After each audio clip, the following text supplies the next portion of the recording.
Let's bring everyone up here. We have Caleb and Mary Jo Deschanel. We have editor Jonathan Shaw.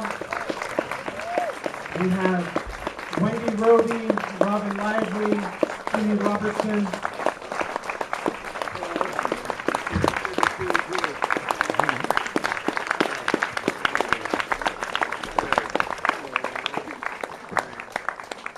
I think we might be one guest down unless anyone's seen Chris Mulkey outside.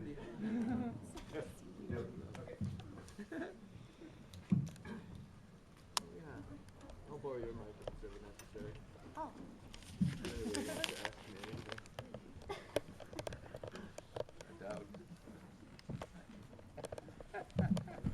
I just want to make sure that we have a second to give Trojan Vision a chance to set up.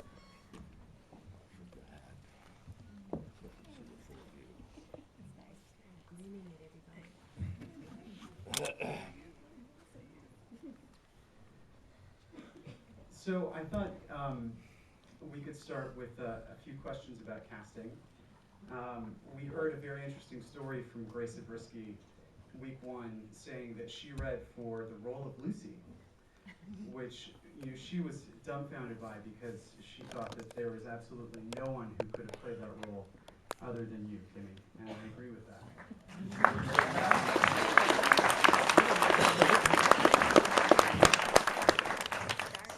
So tell us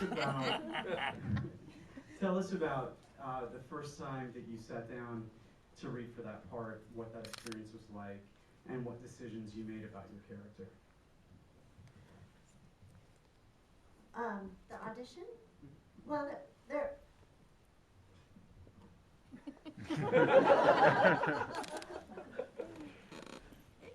I didn't know what I was auditioning for because I had read Audrey and Shelley, and Lucy was one or two lines, and I never auditioned. I just got there and met David and Mark, and it was a small room inside of, I forget the name. What's the place that starts with a P where Peoria?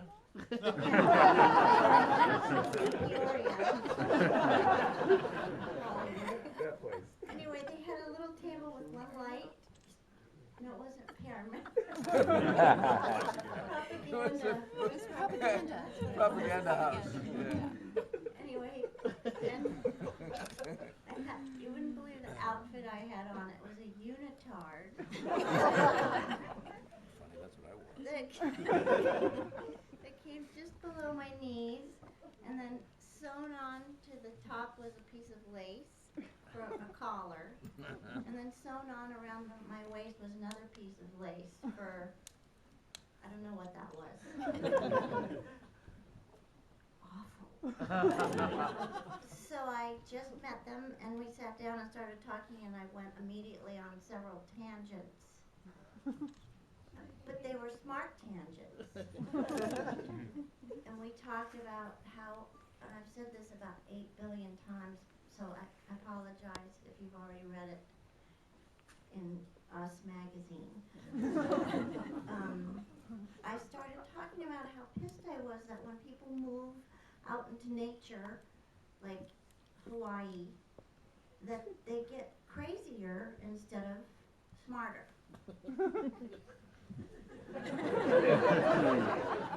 That is true. I'm a perfect example.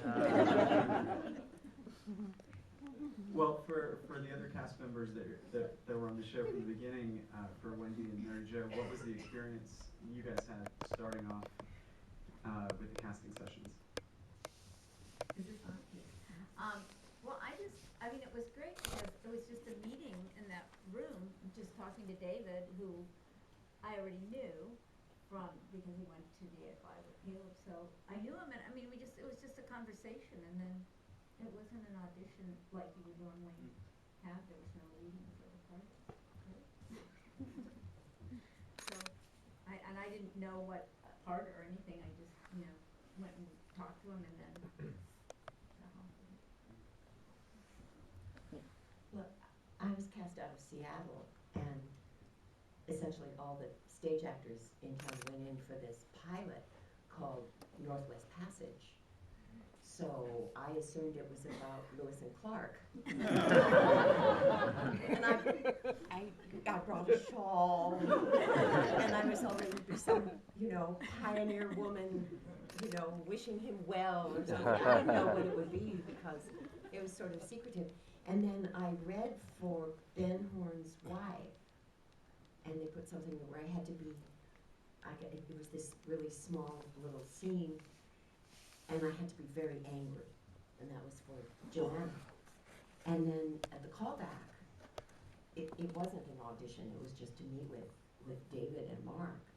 And David said, you seem like a very jolly, nice person. You think you could play the angriest woman in the world? And Joanna said, oh yes, David, I think she can. And that was it. I don't know. It was supposed to be just one day at work, and it got better.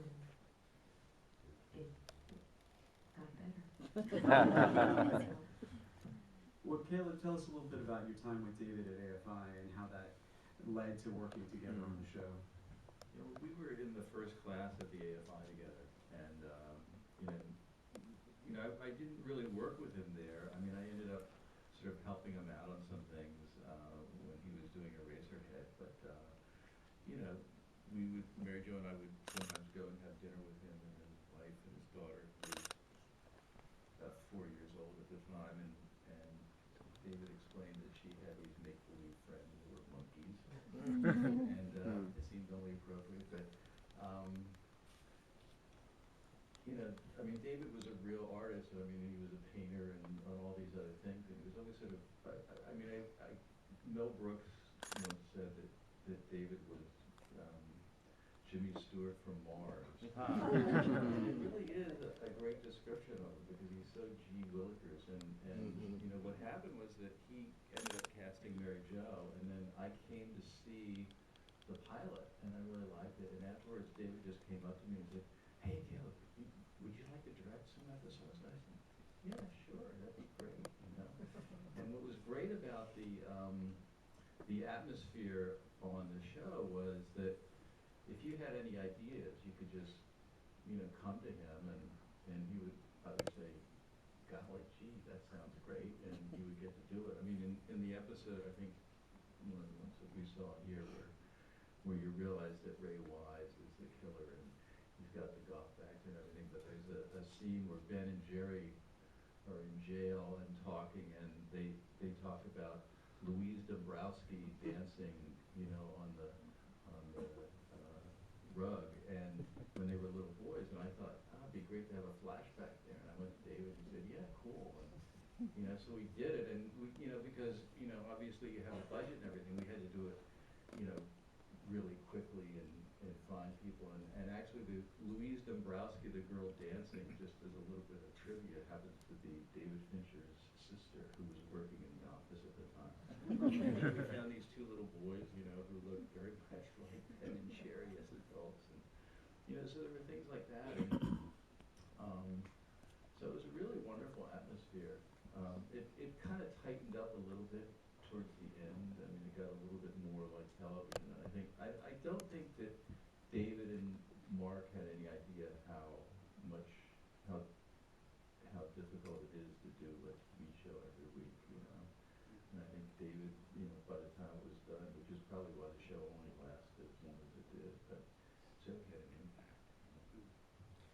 Well, Kenneth and Robin, you both come in at a point where Twin Peaks has already been this kind of sensation on TV. What were your what were your expectations for the show like when you came in, and how did you first approach your characters? First, how did I get cast? Maybe would be interesting.